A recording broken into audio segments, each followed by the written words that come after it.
Hey everyone, I'm at the Northern Wood Show once again. If you've been following for a while, I've been actually participating in this show for the past 3 years. This year I'm not because I have just too many things going on in my life this year, but maybe I'll get back to it next year. So, like always, we're going to take a look around here and see some of the awesome pieces of work. One of the things that I love as someone who makes furniture is being able to see what other people are making and being able to see that whole process of different thoughts, different ideas, different designs, and possibly even different execution styles of completing that design. So I think as woodworkers and as furniture makers and as people making things, being able to look and see what other people are making is extremely valuable, and it's a huge part of the design process of a new piece of furniture. So if you ever have the opportunity to stop by and see a show like this in person, it's definitely worth it. But I'm going to go find Charlie Kocourek. He's going to tell us a bit about the show, and we'll see if there's anyone in this round that wants to tell us a bit about their piece. Hi, I'm Charlie Kocourek, and this is the Northern Woods exhibition. It's put on by the Minnesota Woodworkers Guild. This is the 36th consecutive year for this show, and this is our largest show ever. We have 71 entries and probably close to 80 different pieces. It's a phenomenal show. It's held in Eden Prairie Center at Eden Prairie, Minnesota, and if you ever have a chance to stop by here, please do. If you're a woodworker, then you don't want to miss this show.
My name is Mike Nesnidal. So my entry this year is in the show is floating mahogany sideboard that you see here. So it's designed to be a companion piece for a taller, smaller cabinet that I entered in the show last year. So the case is all African mahogany, ribbon stripe, sadly from Youngblood's final stash.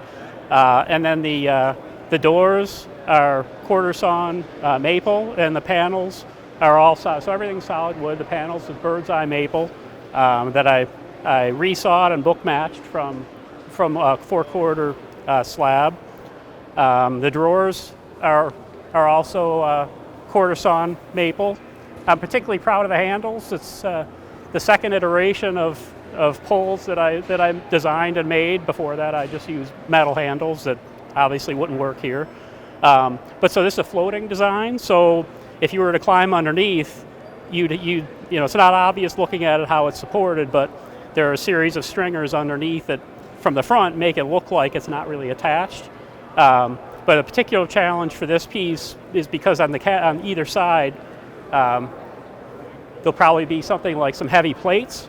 And if you look at the gaps all around the doors, any twisting or buckling of the cabinet is going to bind up the doors. So I had to make sure, even though it was really dainty and there are fine lines, that it was really rigid. So if you look on the underside, I have a kind of a support system that'll kind of keep that pretty rigid, and the doors stay true and the gaps stay pretty uniform. So overall, I think it turned out pretty well. I was careful to match the grain, the arches of the grain, to kind of follow the slight curvature of the base. So overall, I'm pretty happy with it. So that's my piece. Thanks.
Hi, I'm Charlie Kocourek, and I built this quilted maple jewelry box for my niece, and I made it out of one solid block of quilted maple, and it's not really quite a bandsaw box because there's no kerf in here. I hollowed the inside out, and then her name is Sarah, so I embedded this S inside of here, and I used veneer off of the same block to go around the sides of the divider.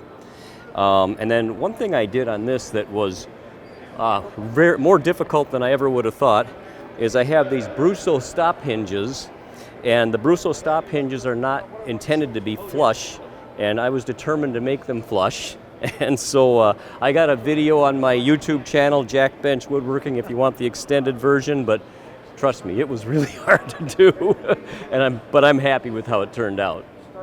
Hi, my name is Yana Frank, and I'm a woodworker and designer, and I love designing simple but complex pieces.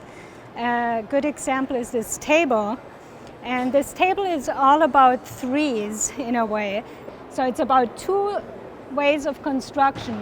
One is more found in Japanese construction, where you have a single post supporting a building, and then the other is more the Western, having two posts with a beam going across.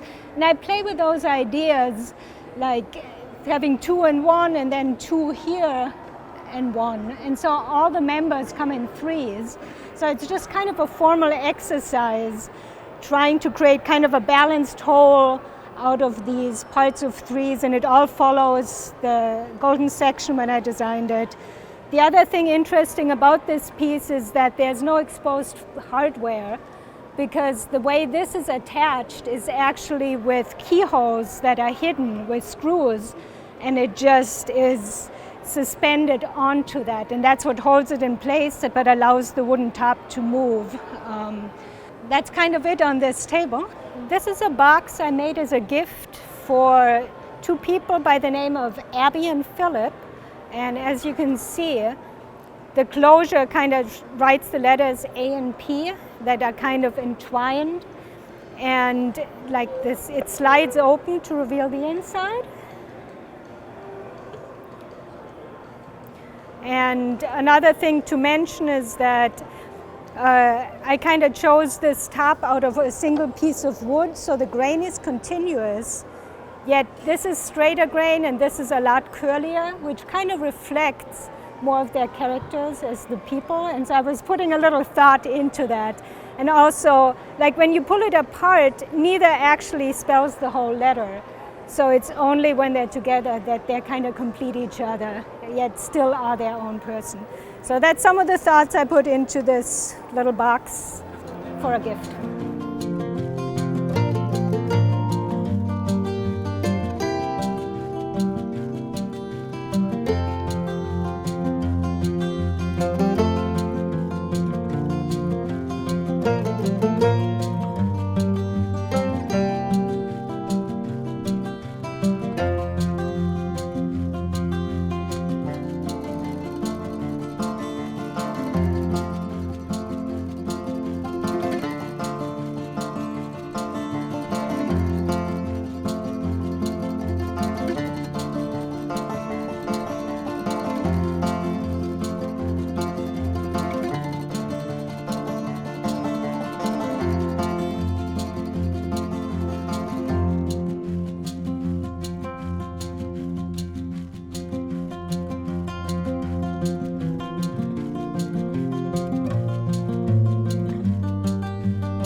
Well, hello, my name is Ed Noy.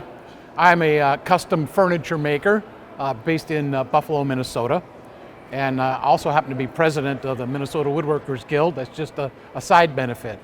And I've been showing here at the Northern Woods exhibition for quite a lot of years. I try to have a piece in here every year. And this year I have this piece here. I've been known to do a lot of shaker pieces of furniture.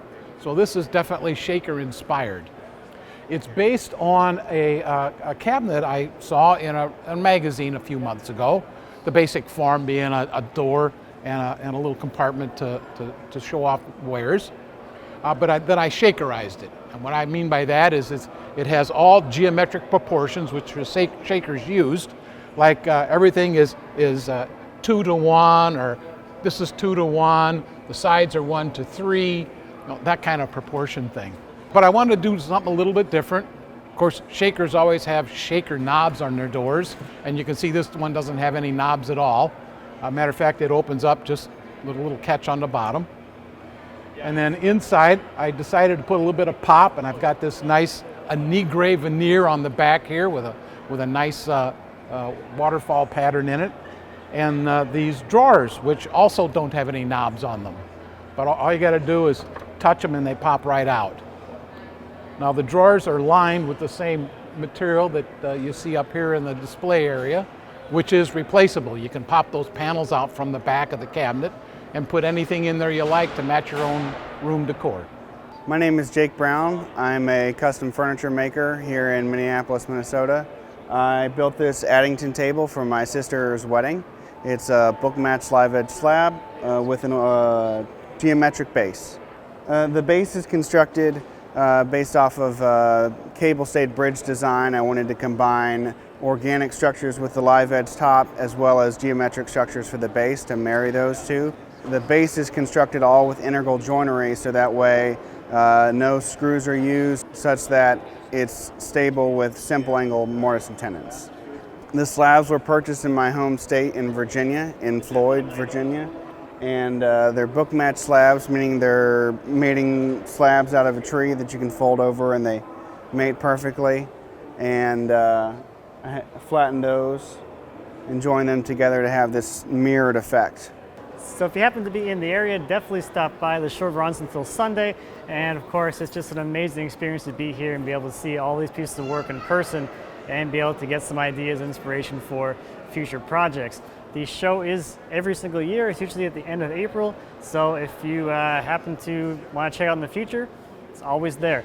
If you want to learn more about any piece of furniture that I showed in the kind of summary video, I'll leave a link in the description to the program, which has all the information along with the contact info for every single person who entered a piece of furniture into this show. So thank you as always for watching. I greatly appreciate it. If you have any questions or comments about the show or anything back in my shop, please feel free to leave me a comment. As always, I'll be happy to answer any questions you might have.